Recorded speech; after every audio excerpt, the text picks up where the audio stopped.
In disarray in Point Douglas are part of the project, and not ones in wealthier neighborhoods. 15 homes have been seized in the past 5 years in neighborhoods all around Winnipeg. It could be seen that it's almost the government-sponsored NIMBYism. If they're not going to give away those better homes in better neighborhoods for the same amount of money, that does speak to the idea that who gets to live in a neighborhood and who doesn't get to live in a neighborhood. The province says normally assets are sold at market value, with money raised going to victims, victim service agencies, and police. Brittany Greenslade, CBC News, Winnipeg. The search for a missing 17-year-old boy in Chemawawin Cree Nation got some extra help today. Mounties and a community search party scoured the area for Frank Odiscan on Saturday and on Sunday, but so far they haven't found him. He was last seen on Sesame Street in the First Nation on Tuesday night. 9 Canadian Rangers arrived in the community today. Searchers are also coming in from Moose Lake, Matthias Cologne Cree Nation, and Grassy Narrows, Ontario, Odiscan's home community. The teen's adoptive mother tells CBC he has disabilities, which make him vulnerable.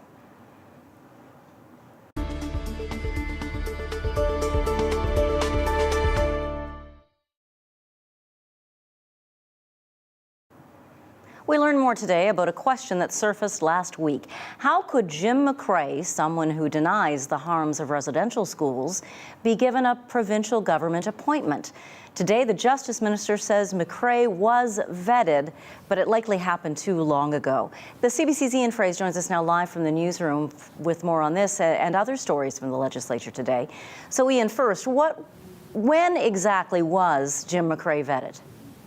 6 years ago. That's around when he was being considered for the Social Services Appeal Board. But when that term started expiring, the former MLA and former citizenship judge was being considered for another appointment, just in the last month or two, to a judicial selection committee.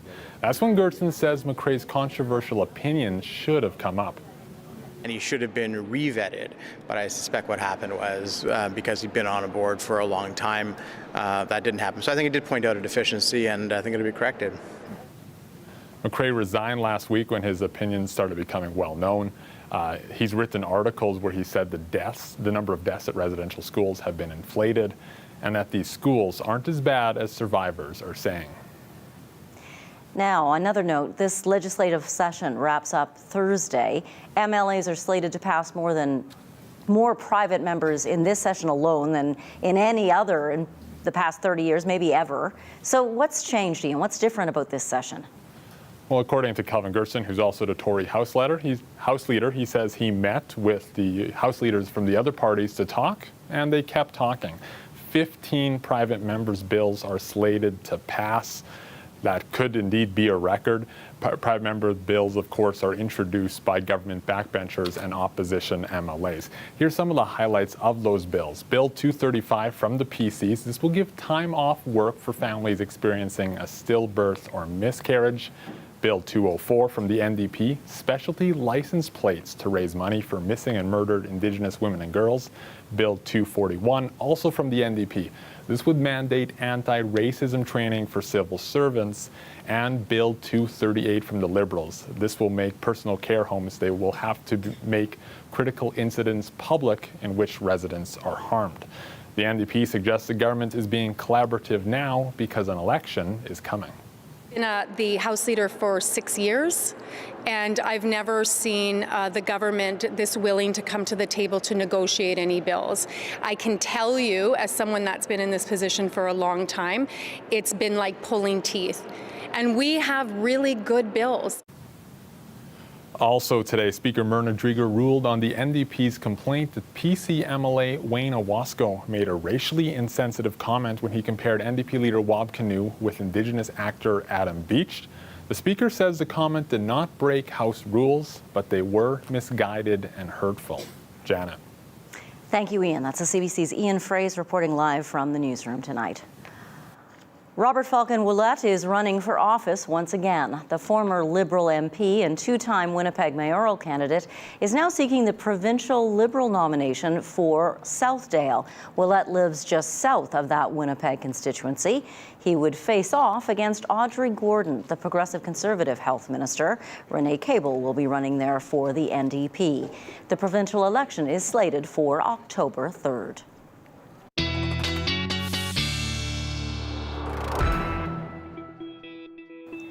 Meteorologist John Sauder has been having another busy day tracking some active weather. Some active weather, lots to show you on satellite and radar and lightning tracker. Let's get right to it. This is a big area and it extends right down into North Dakota where you can see more action down around Bismarck, which is moving up toward Manitoba. It's actually a low that is centered over North Dakota and spreading some energy up into southern Manitoba. So this is what we could see just moving up to the northeast as we head into the overnight period. But I think a lot of that is going to miss the province and will kind of quiet down as we move on into the evening hours. So there's that little shower that moved through Winnipeg a little while ago around 4 o'clock or so. And then that moved off to the north. We've got a few little scattered showers still moving up into the Red River Valley. Interlake, place of action north of Ericsdale and now through the Gimli area a little while ago. A few storms went through. Some of these do have lightning, some don't. They're just rain. This is where most of the action has been, though, right around Dauphin, where we're seeing less in the way of thunder and lightning right now, but continued steady rain. And, you know, when you look at radar, you see the light blue, dark blue, and then yellow, orange, red. That is becoming more heavy rainfall, but no warnings in effect for any of this. And I get this question. I heard thunder, I heard lightning. Why is there no warning? Well, warnings are issued by Environment and Climate Change Canada for severe storms. Certain criteria has to be either in place or expected for a storm to be a severe storm. Here's one of the criteria: wind gusts of 90 kilometers or higher. Has to be some pretty large hail, 2 centimeters in diameter or larger. Rain rates of 50 millimeters in 1 hour or 75 millimeters within a 2-hour time period. And that would also qualify as a severe storm, or if a tornado is either spotted or detected on Doppler radar. And if that was the case, it wouldn't just be a severe thunderstorm warning, it may be a tornado watch or warning. Right now we're getting a light rain shower out at the airport. Winds are south at 35. And finally, tonight and tomorrow, winds will be lighter. It's been a week where we've had south winds gusting to either 50 or 60 kilometers per hour. Get ready for a repeat as we head into Tuesday. So overnight tonight, things will kind of quiet down, partly cloudy. Nice sunny morning. Winds tomorrow morning will be light. That's the time to get outside here in southern Manitoba because the afternoon kind of looks like this. Now, this isn't radar. This is a forecast model kind of showing you what the radar may look like. But yeah, showers, some non-severe thunderstorms on Tuesday afternoon. Wednesday is a quieter day. We will see some sunshine, and then we'll see lots of sunshine on Thursday as we start to heat up back into the 30s. You look at the winds, remember the brighter colors, that's where winds are heavier, but as we head into tomorrow, we don't see much of that at all. Just, winds around 15 to 20 kilometers per hour. 16 degrees tonight. Winds drop to south at 10. That'll be the morning wind direction and velocity. 18 degrees first thing in the morning. 26 in the afternoon, but it'll look threatening once again with some lightning, some thunder, some showers moving on through as well. Then in the long range, we're looking at the next rain being Thursday night into Friday, just a few showers, but temperatures are warming up again. Thanks, John. You bet. With warm summer weather here, more and more families will be heading out to go camping, to go hiking, to explore the great outdoors. Just like the family of the young boy who died after falling into the Winnipeg River this weekend. What a tragic reminder of just how quickly accidents can happen around water. Christopher Love is the Water Smart and Safety Management Coordinator of the Life Saving Society Manitoba. Thank you for being with us. Thank you for the opportunity. One of the startling things for me about this story is this boy simply slipped during a hike. What could anyone have done?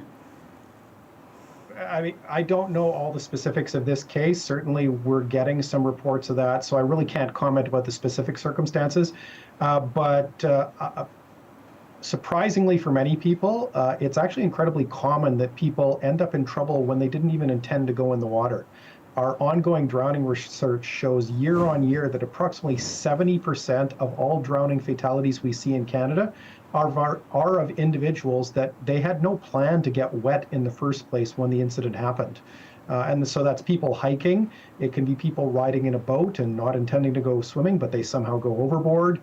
It can be people going for a day at the beach and they're sunning themselves, and maybe they're walking in ankle-deep water and something happens to pull them into the larger body of water and then into danger. And so we're constantly telling people and trying to educate that if you're going anywhere near the water, you do need to be thinking about water safety to try to keep yourself, your family, your friends, everybody safe. Oh. So you're going on a hike.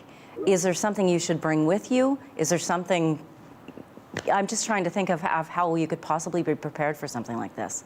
Yeah, it's thinking ahead about exactly what you're doing. And in every circumstance, it's going to vary slightly, but thinking about if I am going to be hiking a lot near water, one of the things I need to think about is, okay, how far back is the trail from the water?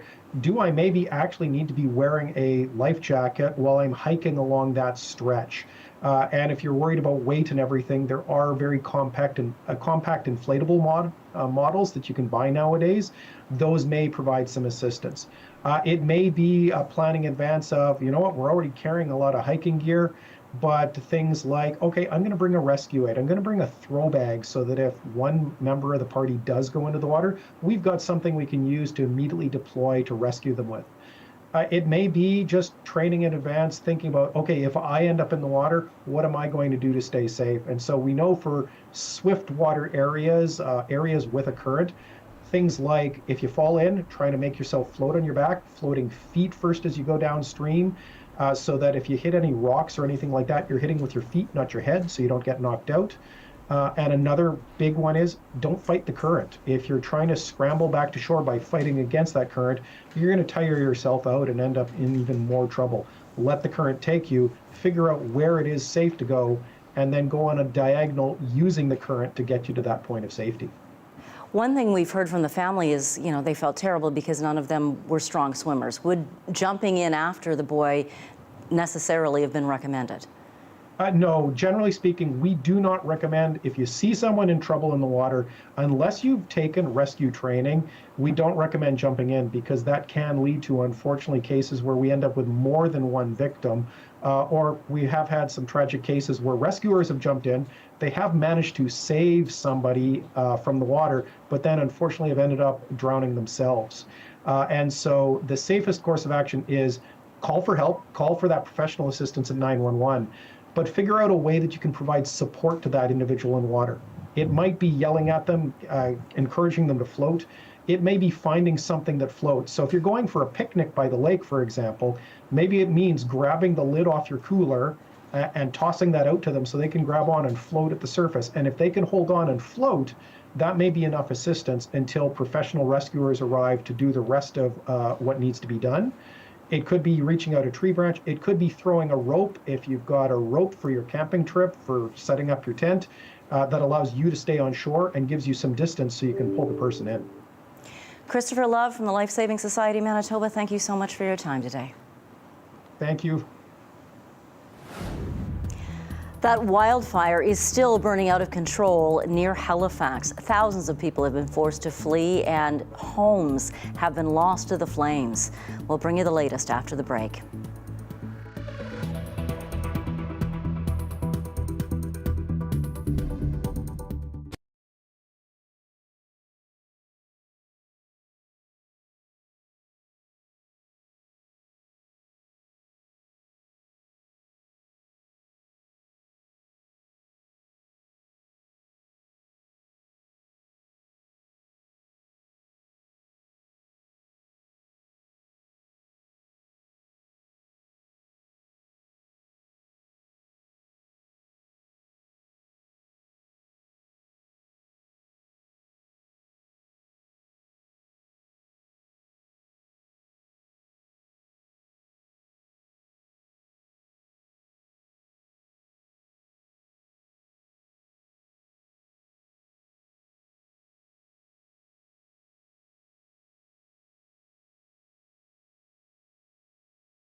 A wildfire near Halifax is still burning out of control. More than 100 firefighters are out there battling the flames, but still numerous homes and buildings have been destroyed. The CBC's Blair Rhodes has the latest. The fire appeared to hopscotch through the homes in Westwood, scorching some, leaving some unscathed, and burning others right down to the foundation. In some cases, the fire came right up to a property line, where firefighters were able to beat it back. Our first arriving crews did discover a very large and fast-moving fire going through that subdivision, and in fact traveled so significantly that we quickly escalated through second, third, fourth, and fifth alarms, which is the first use of a fifth alarm that many of us can remember in this community. Those people who were forced to flee their homes last night have been told to expect to remain out of them for days. Meldrum says it will take at least that long for firefighters to identify which homes survived and which were burned to the ground. We do know for sure that a number of structures are damaged and some are completely lost. And it is a concern, and it will be a priority to kind of inform people as we can get that information. But right now, with the intensity of these fires, the resources are completely focused on tamping them back, but also the safety of our firefighters is the number one priority. When pressed, Premier Houston said there are dozens of structures that have been destroyed. We can only imagine the fear that you're feeling, the uncertainty you're feeling about when you will be able to return to your home, what you may be returning to, and we know that the fear must be just completely unimaginable. The evacuation order for the Tantalon area now includes more than 16,000 people. They're being urged to register with the municipal 311 information number so that officials can keep track of who's out of their homes. Blair Rhodes, CBC News, Halifax. Crews in New Brunswick are also fighting forest fires. The mayor of St. Andrews provided an update earlier today. Currently, right now, we are facing an active and ongoing situation with a forest fire. Although progress is being made, it's important to note that at this particular time, the fire is still not controlled. 400 homes have now been evacuated. At least one home has been destroyed. The fire has eaten about 250 hectares of forest. It began yesterday after an all-terrain vehicle burst into flames. Voters in Alberta are casting ballots today to elect the next provincial government. Polls suggest the United Conservative Party and the Alberta NDP are in a tight race. As Malika Karim reports, Calgary is expected to be where this election is won or lost. Battleground Calgary is the focus of today's election in Alberta. The UCP, along with the NDP, are looking to sway votes amongst small C Conservatives. Here in this riding of Calgary-Bow, we have UCP incumbent Demetrius Nicolaitis, the Advanced Education Minister, squaring up against a well-known face in Calgary, six-term City Councillor Drew Farrell.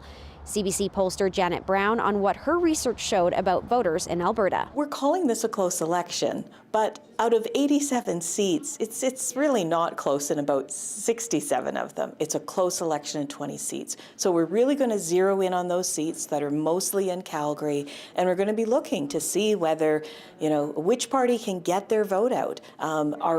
Which voters are most enthusiastic? Which ones get out to vote? Brown also mentioning in her polling numbers that about 12% of voters are still undecided. So that's where these candidates are looking for their votes. Brown's research showed healthcare was top of mind, followed by the economy, inflation, and leadership.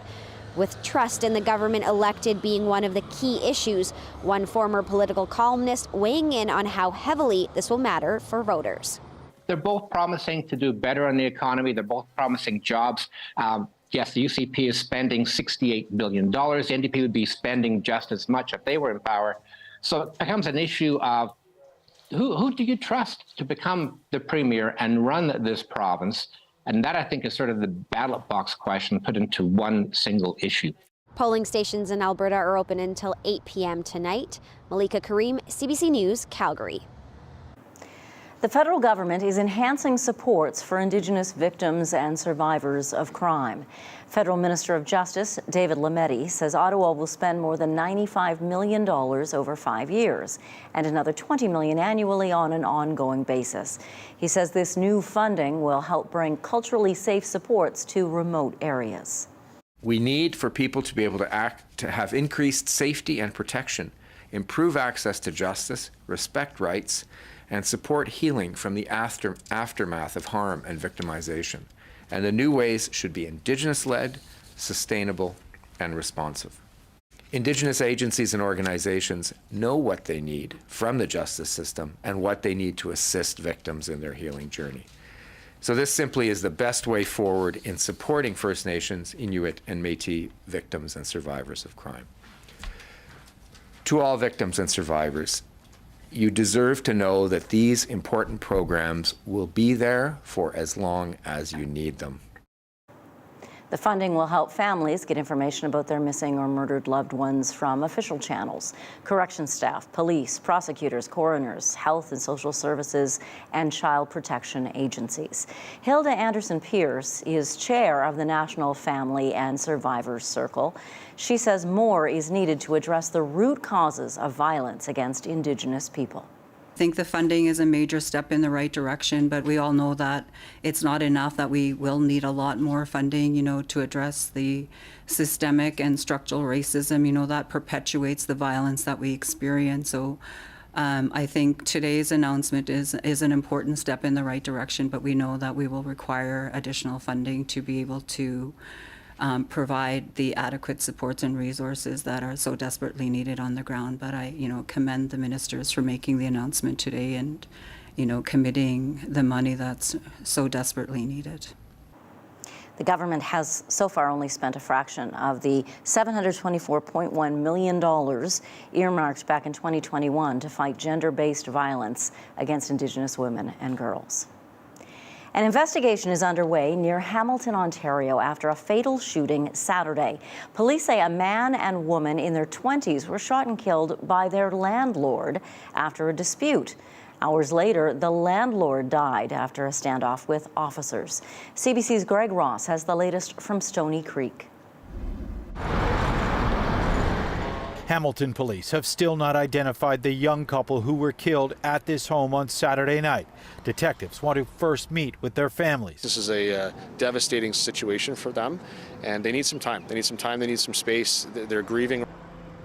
A 27-year-old woman and a 28-year-old man were renting a basement apartment in the house. Police say it appears there may have been some recent tension between the couple and their landlord. There's some indication it might have been a dispute over some mold. So that's what we're investigating, to see if that's in fact what this was about. Police are still trying to get a better understanding of how things escalated Saturday night, eventually leading to the landlord shooting and killing his tenants. Police have not released the identity of the shooter.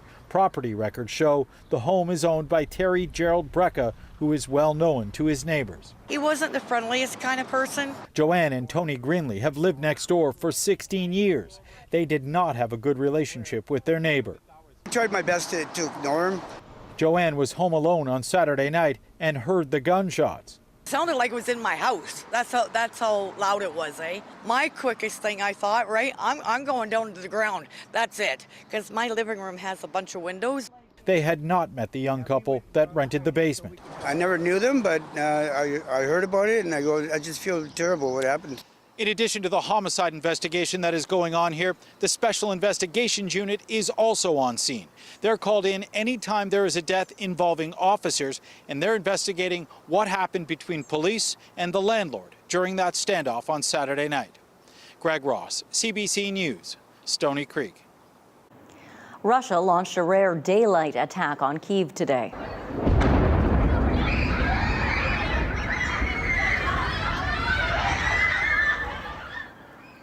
At least one civilian was hurt as debris fell from the sky. Russia has attacked the Ukrainian capital for 15 nights this month. Ukraine says its air defenses are stopping the missiles from hitting their targets.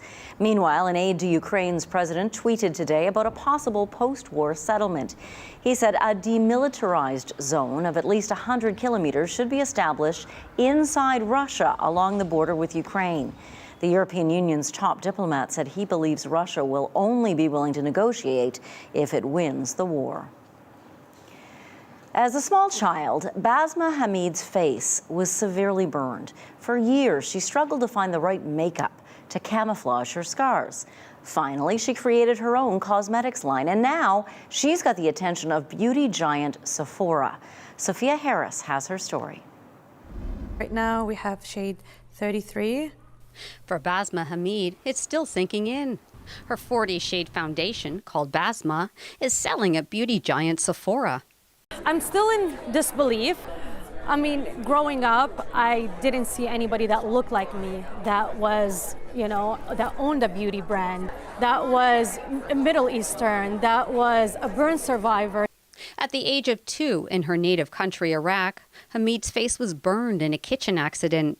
She tried to cover the scars, but couldn't find a foundation that worked.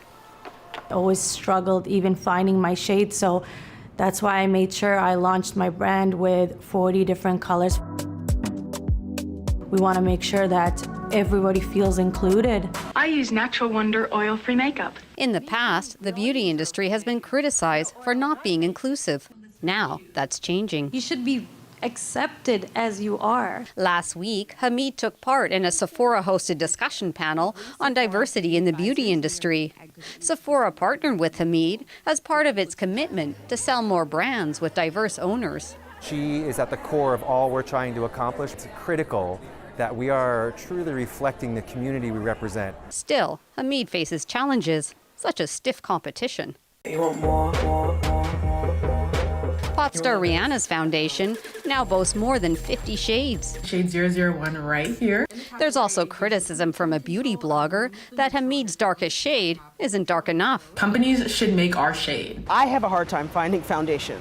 This communications expert says even though foundations have become more inclusive, they often still lack darker shades. They just haven't been putting the science into developing the products that are actually going to address all the little undertones in black skin.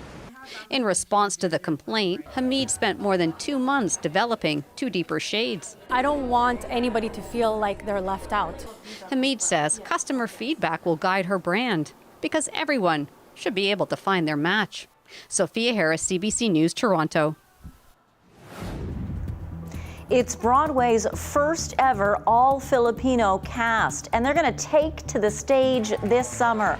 We'll bring you the details after the break. You're watching CBC Winnipeg News.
A new Broadway musical will be the first to have an all-Filipino cast. It's a political drama about the tumultuous rise and fall of Imelda Marcos, the former First Lady of the Philippines.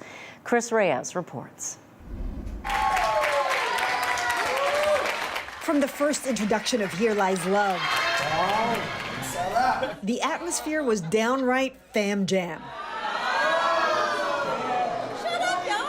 No doubt a big part of that family feel that this entire cast is Filipino, a first for Broadway.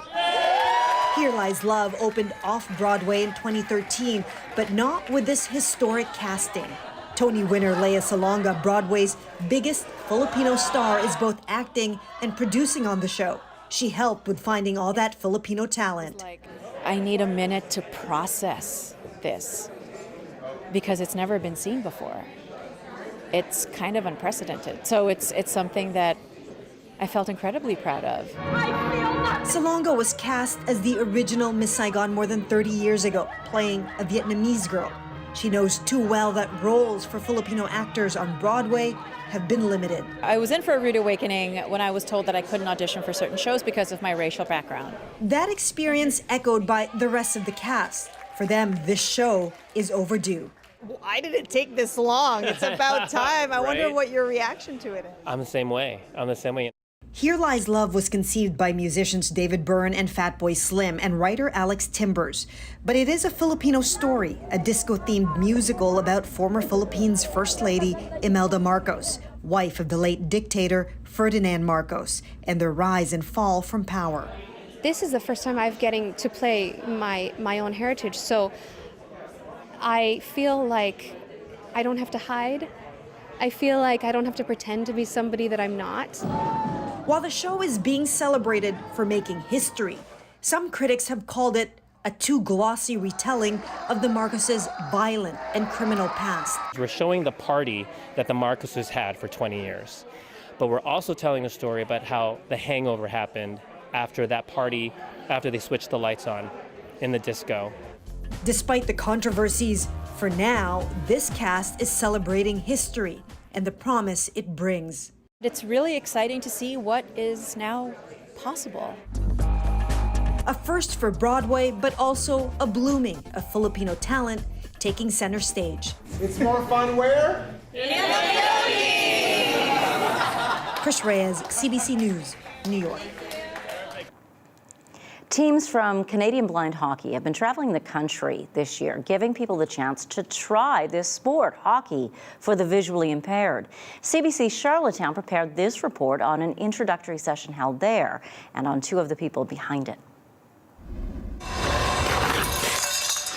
We started our program, the Newfoundland Islanders, back 7 years ago, and we've been running that program every Sunday since. At first I was thinking like blind hockey, I never heard of it before and didn't quite understand how it could even be possible.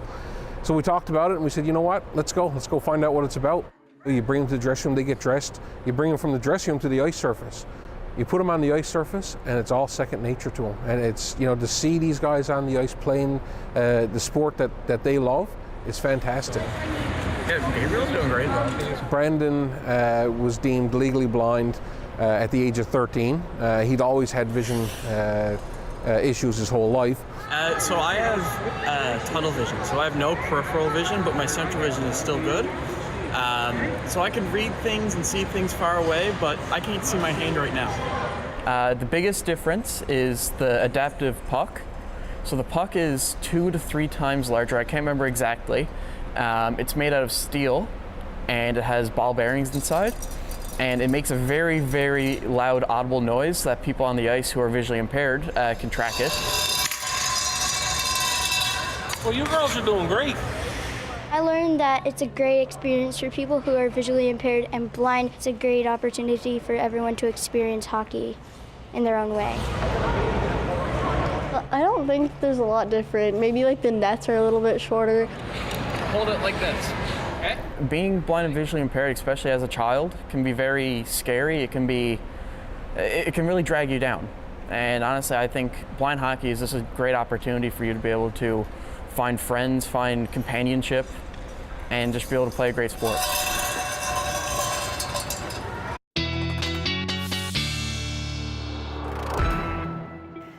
John Sauder joins us again on a weird weather day because it's right behind me. The sky is light, and right in front of me in the south end of the city, it's really dark. Yeah, let's go right to the sweeping radar, and I'll show you exactly where this little shower is in the Winnipeg area. And we have plenty in the area, actually, but the one we're seeing that is darkening the sky in the south end of Winnipeg is right there. This is the Woodlands radar, so it's kind of going around doing a sweep of what's in the area. Also seeing some lightning up now north of Arbor. Again, plenty of other showers in the area. The Fox Warren radar is giving us a view of these showers in the Dauphin area. So right around Winnipeg, this is the one that may pour rain for areas like Charleswood, St. James, maybe even South Winnipeg in a little bit. And then we've got some of this out just to the northwest, closer to the radar. And then back to the west, this larger area of rain now just north of Dauphin and in the Dauphin area. So as we continue to watch these tonight, we'll watch for lightning, but I do think that will kind of dissipate through the evening hours. We're still at 25 in Winnipeg,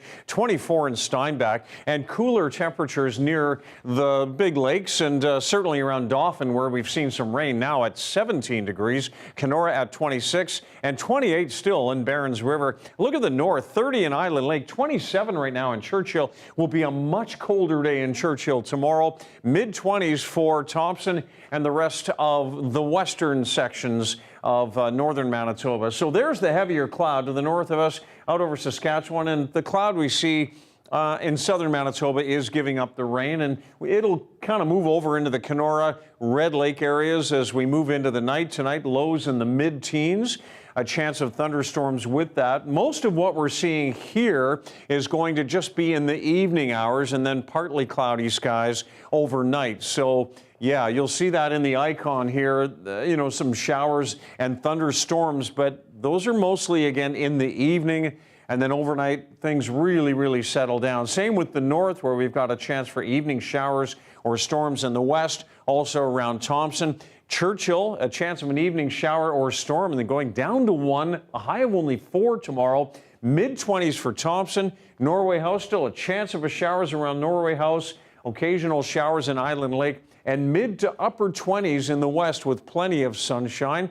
Here in southwestern Manitoba and right across the south, we're looking at another fairly warm day. Normal high is 22. We're looking at mid to upper 20s here, but sun will be replaced by showers and the odd thunderstorm, much like today, all across southern Manitoba.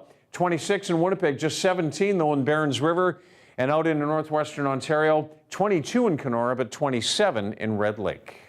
Thank you, John. You're welcome.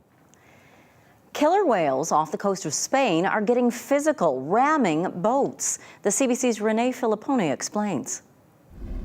Oh my God. Orca versus boat. It's become a far too common experience off the coasts of Spain and Portugal. This crew hammers the side of the vessel to try and scare it away. It works, but not before causing serious damage. There have been hundreds of reported attacks over the past couple of years. A handful of boats have sunk. So far, no one has been hurt. Many people spoke about this, complained, but nobody was doing nothing. Rui Alves started this website in 2022 to track sightings and attacks. He says fear is keeping some people out of the water. The local sailors are more worried because they have boats and they cannot go out with the boats. It's a problem. So this guy's just spun my boat around. He's not giving up. He's really not giving up. I think he's going to snap my rudder off. Researchers say it's the same 2 pods of orcas behind the attacks. They don't know how it started, but say they are teaching each other the behavior. Just feeling like raising a little hell. This BC whale researcher questions theories the whales could be seeking revenge for a previous collision with a boat.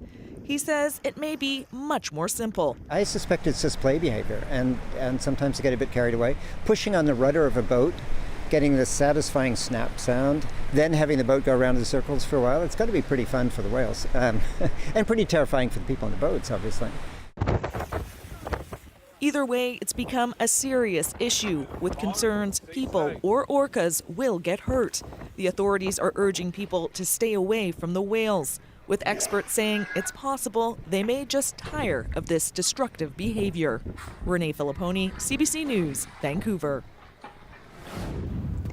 Motorcycle riders are all revved up for a great cause this weekend. Hear how they did. How much money was raised for the Ride for Dad this year after the break.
Saturday's fundraiser to fight prostate cancer has organizers celebrating a new fundraising record. The 15th Manitoba Motorcycle Ride for Dad raised nearly $500,000 for local research and education efforts. Those who took part were revved up to hit the road.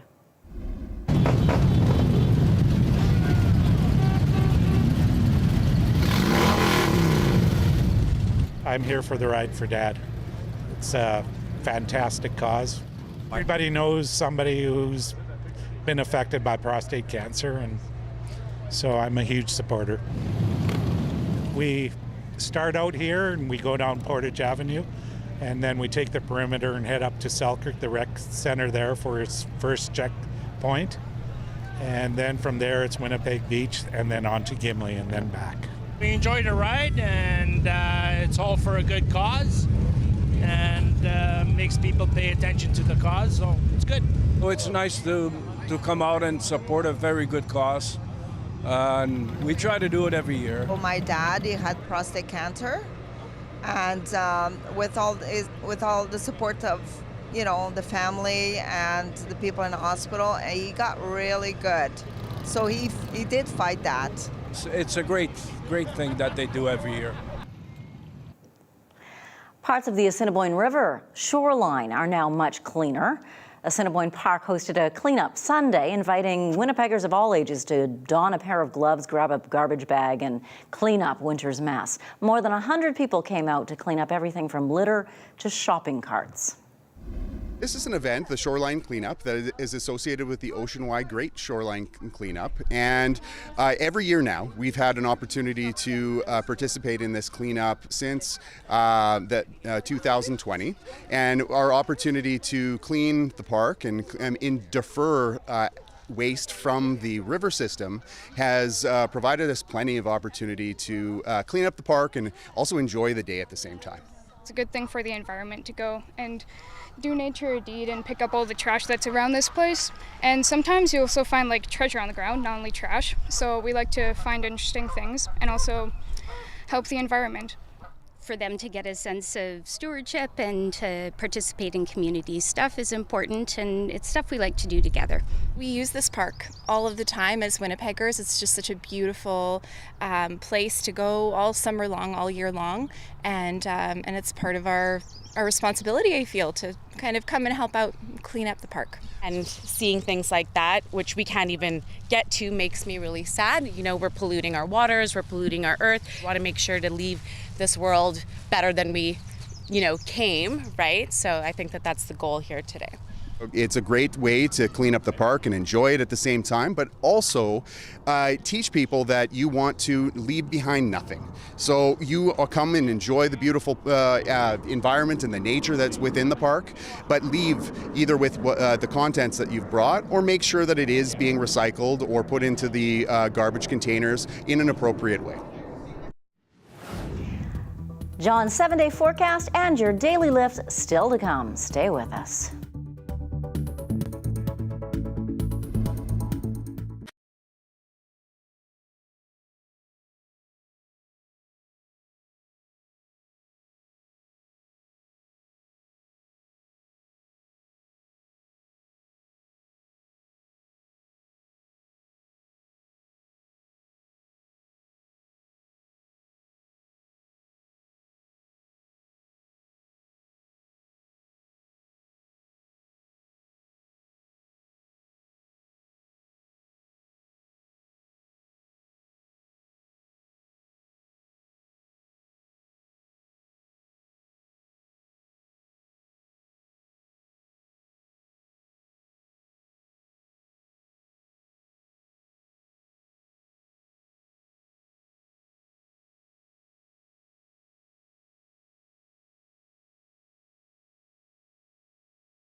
Well, it's raining here again in the downtown area, and we'll continue to see those intermittent showers, maybe even the odd thunderstorm tonight. A repeat tomorrow, sunny in the morning, showers, a few non-severe storms in the afternoon, and then our weather dries out and starts to warm up. 30 by Thursday. We got a few showers overnight into Friday. 33 on Saturday, and that might trigger more showers on Saturday night. And some people are scared of thunderstorms. Right. I know someone at home who's not so fond of spiders. Really? Really? Well, then this daily lift might lift them right out of their seat. So